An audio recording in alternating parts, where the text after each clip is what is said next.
Bonjour et bienvenue à tous. Avez-vous déjà goûté aux délices traditionnels du pays de Samuel Eto'o ou êtes-vous déjà allé au mystère de soya de la superstar de football Youssoupha Moukoko? Accrochez-vous, aujourd'hui on va parler des 10 plats traditionnels les plus populaires au Cameroun.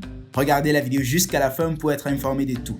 Allez, on commence. Très apprécié de la cuisine camerounaise, le coq est un plat typique des Bétis, une tribu des régions du centre et du sud Cameroun. C'est un mélange de feuilles de Gnetum africanum, qui est une plante de la forêt tropicale du bassin du Congo, des noix de palme, de la pâte d'arachide, du sucre et un peu de sel. L'amour des Camerounais pour le coq donne lieu parfois à des scènes hilarantes.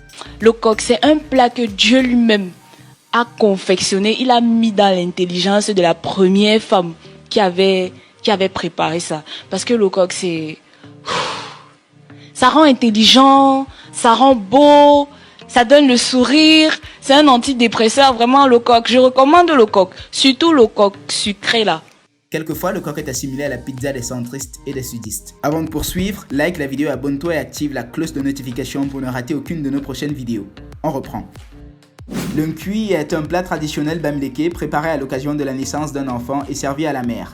Il s'agit d'une sauce gluante issue de l'écorce d'une plante appelée le Triumpheta petandra, assaisonnée avec plusieurs condiments, d'une gachou, lepka, diepsé, zéphé, l'écorce de lep, sieu et les fruits de lep. Est servi avec un couscous de maïs. On le mange à la main car la sauce est tellement gluante qu'aucun ustensile ne permet de l'attraper. Le mbol est un plat favori au Cameroun. C'est une graine qui, une fois écrasée, devient gluante au contact de l'eau. Elle se cuisine de deux façons. La version nature est celle avec du pistache où on y met ce que l'on veut. Viande, poisson fumé, escargot en fonction des goûts de chacun. Facile à cuisiner, ce plat originaire de la région de l'Est Cameroun est le cousin du nkui de par sa gluance et il nécessite par contre très peu d'épices. Originaire du Grand Nord, la sauce follérée, contrairement au jus de folléré ou bissap en Afrique de l'Ouest, est un légume aux feuilles acidulées qui se consomme comme repas accompagné de couscous de maïs ou de riz.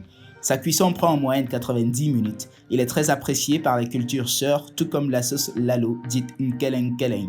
En février 2020, une vidéo scande la toile montrant le ministre camerounais Jean de Dieu Momo en train de manger du couscous, à la limite en train de boire le lalo.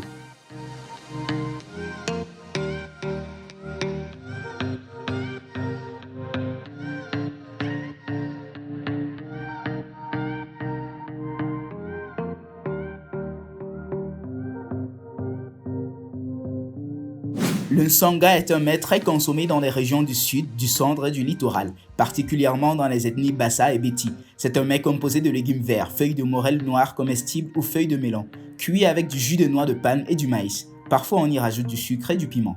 Encore appelé métette, le ndolé est préparé à base de feuilles de vernonia, de pâte d'arachide fraîche, d'épices, de viande, de poissons séchés et de crevettes. Il est d'origine sawa, une ethnie dans le littoral. On le complémente de miando, des plantains vapeur, de frites de plantains mûrs ou de manioc. Mélange de légumes de coq et de waterleaf qui est une sorte d'épinard à petites feuilles, le héros est un plat originaire du département de la Magnou dans la région du sud-ouest. La recette de base contient des écrevisses, de la viande de bœuf, du poisson fumé, du nkanda qui est l'appellation donnée à la peau de bœuf.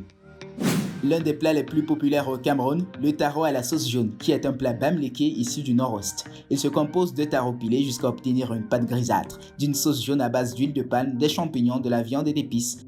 Ce plat est ensuite dégusté avec les doigts. Il est typique des départements de Mbamoutos, de la Ménois et de la Mesam. En novembre 2009, un scandale est survenu à cause d'une vidéo où l'on voyait l'artiste camerounais Sergio Polo manger du taro à l'aide d'une cuillère. C'est dire qu'il ne faut pas aller à l'encontre des traditions. Le kilichi est originaire du Septentrion. C'est une préparation de fines lanières de viande de bœuf, de dromadaire, d'agneau ou de chèvre séchées au soleil. Ces lanières sont ensuite enrobées d'une pâte à base d'arachide et de divers condiments et légumes, dont l'oignon et plusieurs épices. Le produit ainsi obtenu est ensuite remis à sécher quelques heures au soleil, puis rôti quelques minutes sur un feu vif. Le produit n'étant ni normalisé ni protégé, il existe de grandes variations dans les méthodes de préparation. Dans la métropole de Yaoundé, il existe toute une cité dédiée à la viande, baptisée Ministère de Soya. Si vous avez des appréciations ou si vous avez d'autres recettes à partager avec nous, faites-le en commentaire. Abonnez-vous et activez la cloche de notification pour ne rater aucune de nos prochaines vidéos. À bientôt.